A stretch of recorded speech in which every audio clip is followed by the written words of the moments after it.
Hey guys, Michael from Copper vs Glass. Now, I've been using the Nexus 5 for about 2 to 3 months now, and I thought I'd come back with my impressions of how I found the phone so far. So this is the Nexus 5 Revisited.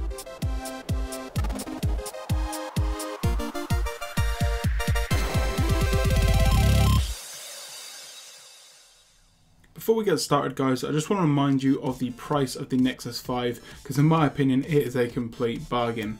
Now you're going to be getting the 16GB model for $299 and the 32GB model for $339, and it's also going to come in a variety of colours including black, white and the newly announced red, which is more of a burnt orange if you ask me.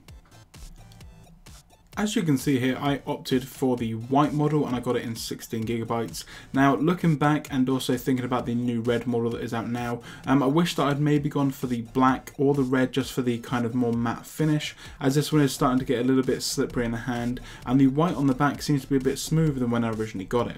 Now everything in terms of the actual phone itself, in terms of the aesthetics, are still perfectly fine. So the speaker grille, the front facing camera, all the buttons and ports and everything are all perfectly fine. I've not had any issues at all. Now so because I've gone for the white one, the outer edge is more of a glossy plastic, so it's starting to show some scratches, which I'm a little bit disappointed about, but it's to be expected when you are holding such a glossy device, put in pocket with keys and things like that. And in terms of the actual camera, everything seems fine here, no issues with the lens. What I'm showing you guys now is just some unedited footage that I've taken with the Nexus 5. Now the video quality is really nice, it can do 1080p capture, which is very good, and the image stabilization and things does work most of the time. The main issue that I would say would be with the image stabilization. Now you can see here that I am kind of walking around and there's different lighting conditions to give you guys an example of how it looks.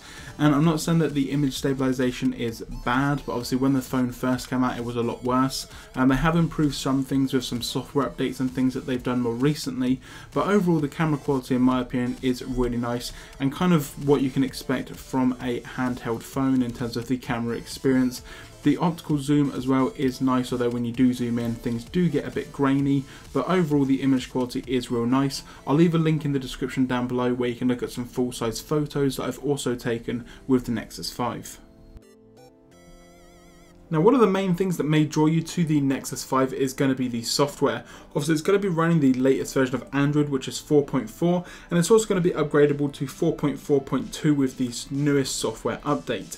Now obviously when you take into consideration everything that you get inside of this phone as well, especially for the price, so you are going to be getting the Snapdragon 800, you're going to get a quad-core 2.3 GHz processor, as well as Adreno 330 graphics. In terms of those games that you want to be playing, or just in general high-intense applications, you're not going to have any issues at all. Now, so you're going to get the usual array of antennas in terms of Bluetooth, Wi-Fi, etc. So you're going to be covered in that sense as well.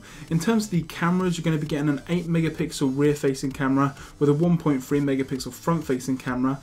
Both are going to be capable of shooting some really nice video, and 1080p video, especially coming from the back, is definitely very nice, as you saw from the shot earlier. Now the screen as well, you definitely can't go wrong there. It's going to be 1080 by 1920, so it's going to give you a pixel density of 445 pixels per inch. So overall guys, the Nexus 5 is definitely a good buy.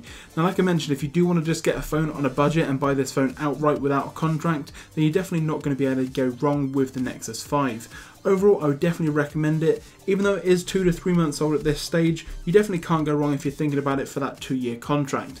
But I want to know what you guys think of the phone, so do leave a comment down in the description below. Like I've mentioned previously, do give the video a thumbs up. Now the best place that you can reach me will be on Twitter, and I can pretty much reply to every comment because I've got Twitter with me wherever I go, be it on my laptop or on my phone. So head over to Twitter and add us at Copper vs Glass. I'm Michael from Copper vs Glass, and I'll catch you guys in the next video.